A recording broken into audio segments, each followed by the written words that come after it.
Luxury cars filled the long driveway in neat lines. Their shiny surfaces reflected the warm golden lights from the estate. Valets in crisp uniforms moved quickly.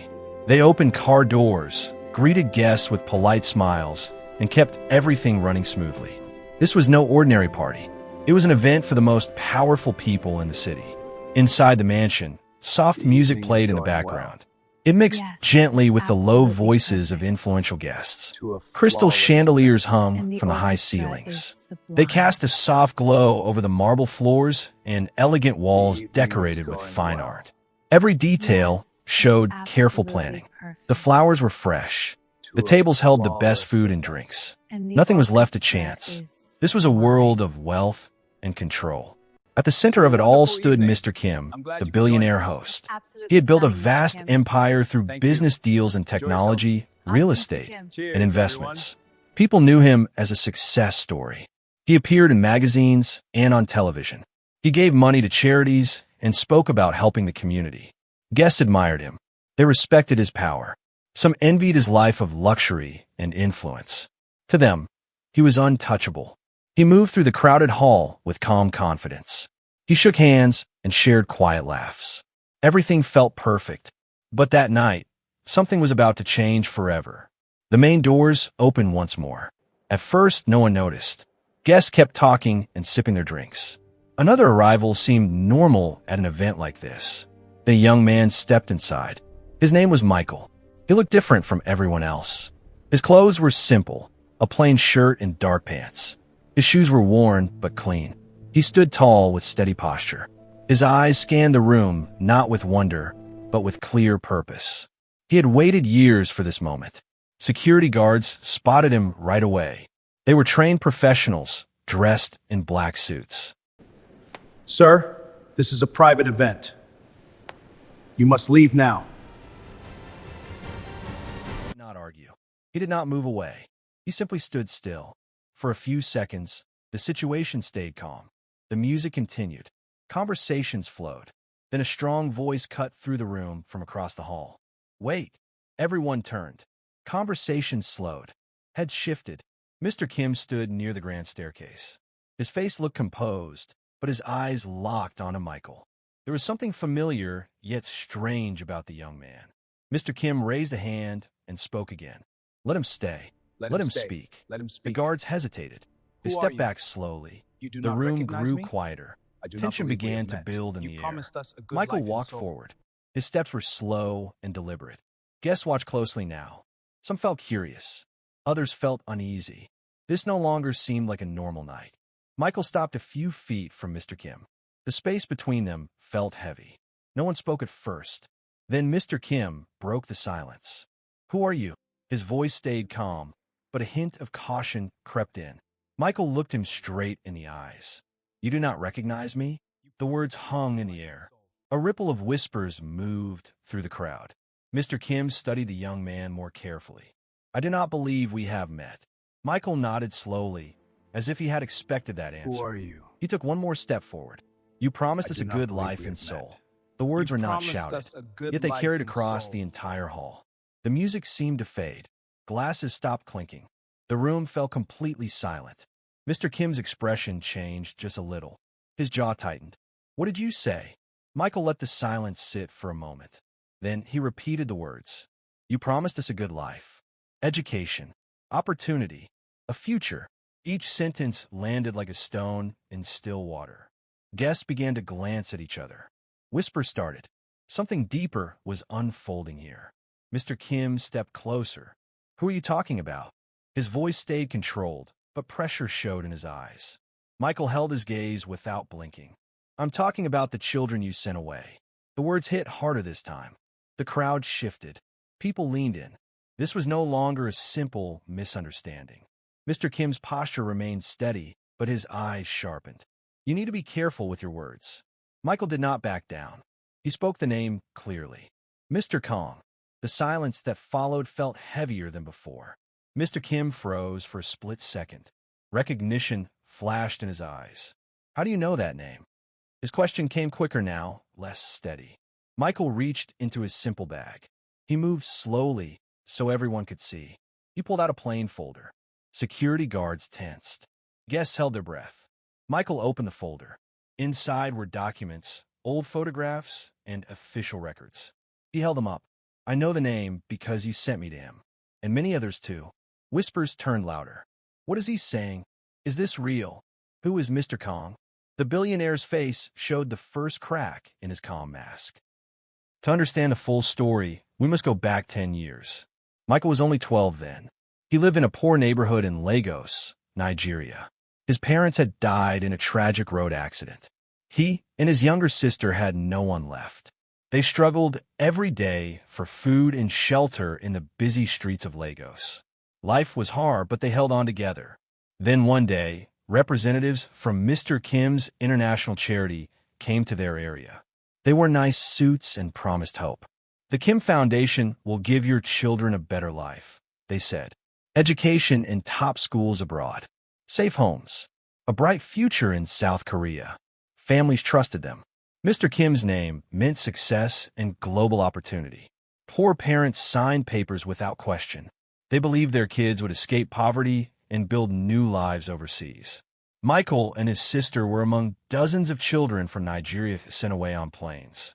They waved goodbye with tears of hope, dreaming of schools, books, and a safer world. But the journey did not lead to schools. After landing in Seoul, the children were taken to a remote compound outside the city. There, Mr. Kong waited. He ran hidden operations for Mr. Kim. The children were handed over like packages. No education, no opportunities. Instead, they faced long hours of forced labor in underground workshops. They made cheap goods for Mr. Kim's companies. They lived in crowded rooms with little food. Anyone who complained faced punishment. Michael's sister grew weak and sick from the harsh conditions and poor medical care. She did not survive. Michael remembered every detail. The dusty streets of Lagos felt far away as he endured the cold nights in a compound. He survived by staying quiet and planning his escape. Years later, he ran away during a stormy night. He lived on the streets of Seoul, worked odd jobs, and saved everyone he earned. He studied at night in public libraries. He tracked down other survivors from Nigeria and other countries. He collected evidence bit by bit, old letters, payment records, hidden photos of the compound, and even records of flights from Lagos. He found witnesses who had worked for Mr. Kong. It took him years, but the folder in his hands now held the truth. Back in the mansion, Michael flipped through the pages. Guests stepped closer to see. One man took a document. His face turned pale. These are transfer records, names of children from Nigeria and other places. Payments to Mr. Kong. A woman nearby covered her mouth. This cannot be true. Mr. Kim tried to regain control. That is enough. You do not know what you're looking at. This is a lie to ruin me. But his voice shook slightly. The room no longer believed him so easily. Michael continued. You told our families we would be safe, but we were handed over like goods. To him, he pointed at the folder again. Here are the dates. Here are the bank transfers from your companies. Here are the photos of the children working in your secret factories. Children brought from Lagos and other poor communities. More guests gathered around. They passed the papers hand to hand. Shock spread like a wave. One guest, a well-known politician, shook his head. I donated to that foundation. I trusted it. The tension grew thicker. Then, in the distance, sirens began to wail. They grew louder. Red and blue lights flashed outside the windows. The doors burst open. Police officers entered in uniform. They moved with purpose. Their eyes scanned the room and fixed on Mr. Kim. Behind them came another man in handcuffs. It was Mr. Kong. His face looked tired and defeated. Gasps filled the hall. The evidence was now standing right there. Mr. Kim turned toward the officers. What is this? You have no right. His authority had vanished. Fear showed in his eyes for the first time. An officer stepped forward. Mr. Kim, we have warrants. The evidence is clear. You're under arrest for child exploitation, trafficking, and fraud. Michael spoke once more. This is the truth. Every name in these papers. Every child you sent away from places like Lagos. He handed the folder to the lead officer. Mr. Kim tried one last time. This is fabricated. My lawyers will destroy this. But the officers moved in. They placed handcuffs on his wrists. The man who had controlled rooms full of power now stood silent. Guests watched in stunned quiet. No one stepped forward to help him. The officers led Mr. Kim out. His footsteps echoed on the marble floor. The flashing lights outside painted the night in red and blue. Media vans had already arrived. Reporters shouted questions. Cameras flashed nonstop. Inside, the party had died. Guests stood in small groups. Some cried quietly. Others looked angry. The illusion of Mr. Kim's perfect world had shattered. One elderly guest sat down heavily. I knew him for 20 years. How could he hide this? Police stayed to take statements. They spoke to every guest. Officers collected more evidence from the mansion's offices. Hidden files on computers showed years of secret deals that brought children from Nigeria and other countries. Mr. Kim's empire had been built partly on the suffering of vulnerable children. Michael stood quietly as the chaos unfolded around him. An officer approached him. "You did the right thing. We will protect you." Michael nodded. He felt no joy, only relief that the truth had finally come out. As the night ended, guests left one by one. Their expensive cars drove away into the darkness. No laughter filled the air now, only the sound of police radios and distant traffic. The next morning, Seoul woke up to shocking news. Television screens showed the arrest. Headlines read, "Billionaire arrested in international child trafficking scandal involving children from Nigeria." Newspapers printed photos of Mr. Kim in handcuffs. Social media exploded with stories. People shared anger and support for the victims, especially those brought from Lagos. Investigations moved fast. Police raided Mr. Kim's offices and homes. They found more documents. Bank accounts linked to Mr. Kong showed millions transferred over the years. Other survivors from Nigeria came forward. They told their stories on television. One woman, now 25, described how she had escaped the compound and lived in fear for a decade. "I thought no one would believe us," she said. But Michael proved them wrong. Mr. Kong cooperated with police. He admitted everything in exchange for a lighter sentence. He described how Mr. Kim had started the fake international charity 10 years earlier. It began as a way to gain public praise and expand his business globally. But it turned into a profitable scheme. Cheap labor from trafficked children kept his companies rich. Mr. Kim had used his influence to keep authorities quiet for years, arranging flights from Lagos and other cities. Court dates began within weeks. The trial filled the news every day. Lawyers presented the folder Michael had brought. Witnesses took the stand. Families of lost children, some watching from Nigeria via video, cried in the courtroom. Mr. Kim sat silently in his suit. His once powerful friends stayed away. His empire crumbled. Companies distanced themselves. Stocks fell. Properties were seized. Michael did not attend every day. He had already faced enough. Instead, he visited the families he could find in Seoul and helped connect with those back in Lagos. He supported new government programs created after the scandal. Funds were set up for victims. Schools opened special classes for those who had lost years of education. Months passed. The court delivered its verdict. Mr. Kim was found guilty on all charges. He received a long prison sentence. Mr. Kong got 15 years. The mansion was sold. The money went to help the victims, including support for families in Nigeria. Michael walked through Seoul streets one quiet evening. The city lights glowed as they always had. Cars rushed by. People laughed in cafes. Life continued, but something had shifted. The story had changed how people saw power. Newspapers now questioned other rich figures involved in international charities. Charities faced stricter rules. Families became more careful, especially those in places like Lagos. Michael carried a small backpack. Inside were letters from other survivors. They thanked him. One note from a family in Lagos read, "You gave us back our voices and hope for our remaining children." He felt the weight he had carried for years lift a little more each day. The pain of losing his sister would never fully leave. The scars from the compound remained. But justice had been served. He stopped at a quiet park bench. He sat and looked at the Han River. The water flowed steadily. It reminded him that time moves forward. Bad things can be exposed.